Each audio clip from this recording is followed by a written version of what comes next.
Era digital telah mengubah lanskap media Indonesia secara drastis. Dari ritme produksi harian atau mingguan di media cetak, kini media online harus memproduksi konten dalam hitungan menit bahkan detik. Perubahan ini menimbulkan ketegangan fundamental antara tiga hal. Yang pertama, yaitu kecepatan publikasi yang dipaksa oleh kompetisi digital. Yang kedua, kebutuhan ekonomi media untuk bertahan melalui iklan berbasis klik. Dan yang terakhir, yaitu komitmen terhadap standar etika jurnalis yang menuntut verifikasi dan kedalaman liputan. Ketegangan ini jelas menciptakan dilema sehari-hari bagi jurnalis dan redaksi media di Indonesia. Penelitian yang kami lakukan mengidentifikasi 3 fenomena kunci yang muncul akibat ketegangan tersebut. Yang pertama, yaitu clickbait, penggunaan judul sensasional yang tidak proporsional dengan isi berita. Ini didorong oleh model bisnis yang mengandalkan trafik tinggi untuk menarik pengiklan. Yang kedua, ketidakjelasan regulasi. Jurnalis sering menghadapi resiko hukum yang tidak seimbang. Meskipun seharusnya diselesaikan melalui UU Pers, banyak justru terjerat KUHP atau UU ITE, sehingga membatasi kebebasan pers. Yang ketiga, deskilling, yaitu degradasi keterampilan jurnalis karena tekanan produksi yang cepat membuat mereka kehilangan waktu untuk riset mendalam, wawancara komprehensif, atau analisis matang. Mereka berubah menjadi operator yang lebih fokus pada kuantitas daripada kualitas. Berkualitas adalah pondasi demokrasi yang sehat. Ketika media kehilangan kredibilitas karena mengejar klik semata, fungsi kontrolnya terhadap kekuasaan akan melemah. Masyarakat Indonesia dengan literasi media yang relatif rendah sangat rentan terhadap misinformasi yang disebabkan melalui clickbait dan sensasionalisme. Dari perspektif akademis, penting untuk memahami faktor struktural yang membentuk praktik jurnalistik agar bisa dirumuskan solusi yang realistis. Menariknya, di tengah dominasi logika kecepatan dan clickbait, ada upaya resistensi dari beberapa media independen yang berusaha mempertahankan standar jurnalisme berkualitas meski menghadapi tantangan ekonomi yang berat. Penelitian kami menggunakan perspektif ekonomi politik media sebagai lensa analisis utama. Pendekatan ini memandang bahwa praktik media tidak bisa dilepas dari konteks ekonomi dan struktur kekuasaan yang melingkupinya. Media bukan hanya institusi kultural yang memproduksi makna, tetapi juga entitas bisnis yang harus bertahan dalam kompetisi pasar. Konsep pertama yang relevan adalah komodifikasi konten, di mana berita tidak lagi dinilai dari kualitas informasi atau kepentingan publik, melainkan kemampuannya menghasilkan klik. Konsep kedua adalah attention economy atau ekonomi perhatian, di mana perhatian audiens paling langka dan berharga di era informasi yang melimpah ini. Media bersaing ketat untuk mendapatkan perhatian ini karena perhatian inilah yang dijual kepada pengiklan. Konsep ketiga adalah de-skilling atau degradasi keterampilan. Ketika pekerjaan jurnalistik dipecah menjadi tugas-tugas sederhana yang harus diselesaikan dengan cepat, keterampilan kompleks seperti investigasi mendalam, analisis kritis, dan penulisan naratif menjadi tidak relevan. Otomatisasi dan template juga memperkuat tren ini. Jurnalis kehilangan otonomi profesionalnya dan berubah menjadi operator sistem produksi konten.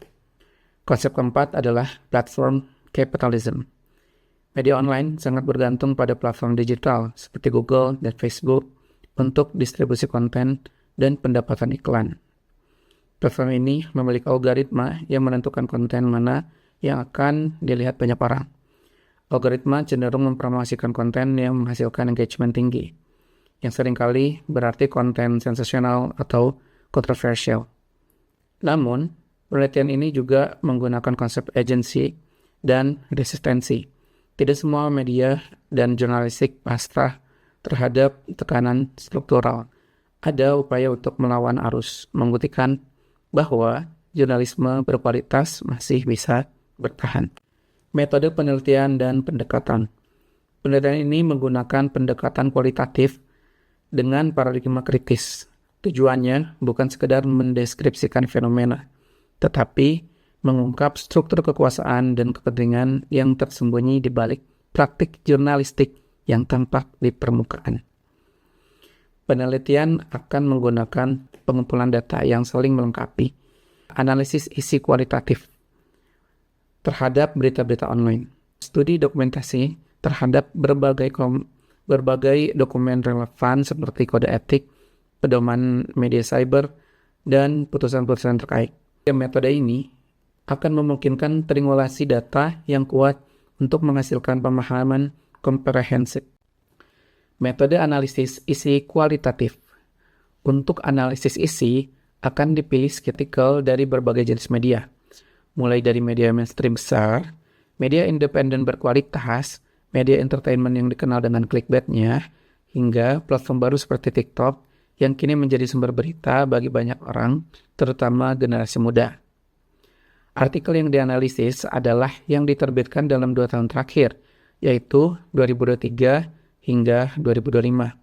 Untuk menangkap fenomena kontemporer, aspek-aspek yang akan diteliti meliputi karakteristik judul berita, apakah cenderung clickbait atau informatif, kualitas penulisan, apakah memenuhi standar 5W 1H, dan ada kedalaman analisis, proses verifikasi, berapa jumlah sumber yang akan digunakan, dan berapa kredibel, apakah berita berimbang atau bias, apakah ada pelanggaran terhadap kode etik jurnalistik, serta apakah berita lebih banyak berisi data dan fakta, ataukah opini dan sensasionalisme.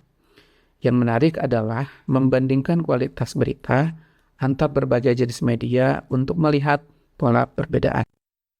Metode studi dokumentasi. Metode kedua adalah studi dokumentasi terhadap berbagai dokumen relevan. Dokumen-dokumen yang akan dikaji meliputi kode etik jurnalistik yang menjadi standar normatif profesi, pedoman media cyber dari Dewan Pers yang mengatur praktik jurnalisme online, putusan-putusan Dewan Pers dalam kasus pelanggaran etika untuk melihat bagaimana standar ditegakkan. Putusan pengadilan dalam kasus jurnalis yang dijerat UU ITE untuk memahami risiko hukum yang dihadapi, serta laporan-laporan tentang kondisi kebebasan pers di Indonesia untuk konteks yang lebih luas. Dokumen-dokumen ini akan memberikan konteks tentang standar normatif yang harus dipatuhi serta realitas penerapan dan penegakannya di lapangan. Studi dokumentasi ini melengkapi data dari analisis isi dan wawancara dengan memberikan kerangka regulatif dan normatif. Kontribusi penelitian. Penelitian ini diharapkan memberikan kontribusi pada 3 level. Pertama, kontribusi teoritis dengan memperkaya pemahaman tentang ekonomi politik media digital dalam konteks Indonesia, khususnya bagaimana struktur kekuasaan ekonomi dan teknologi membentuk praktek jurnalistik. Kedua, kontribusi praktik berupa rekomendasi kebijakan untuk Dewan Pers dan regulator dalam menyempurnakan regulasi yang lebih melindungi jurnalis tanpa mengorbankan akuntabilitas, panduan praktis bagi jurnalis dan redaksi dalam menghadapi dilema etika sehari-hari, serta identifikasi model bisnis alternatif yang lebih berkelanjutan dan tidak mengorbankan kualitas jurnalistik.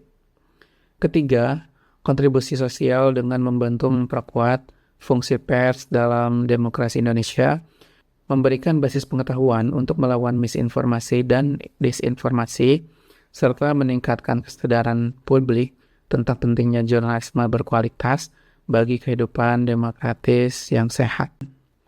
Penelitian ini diharapkan akan mengidentifikasi pola-pola degradasi kualitas jurnalistik yang terjadi secara sistematis, seperti dominasi clickbait sebagai strategi umum, verifikasi yang minimal karena tekanan waktu, de-skilling jurnalis yang terjadi secara struktural, serta pelanggaran etika yang bukan hanya insidental tetapi terstruktur dalam sistem produksi berita. Di sisi lain, penelitian juga akan mengidentifikasi berbagai bentuk resistensi yang dilakukan oleh media dan jurnalis untuk mempertahankan kualitas.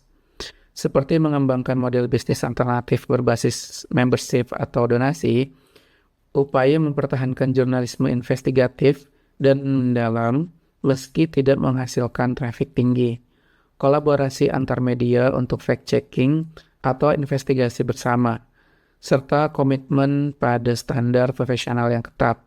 Insight kunci yang diharapkan adalah mengidentifikasi faktor-faktor apa yang mungkin resistensi berhasil bertahan versus faktor-faktor yang membuat degradasi tampak tak terelakkan.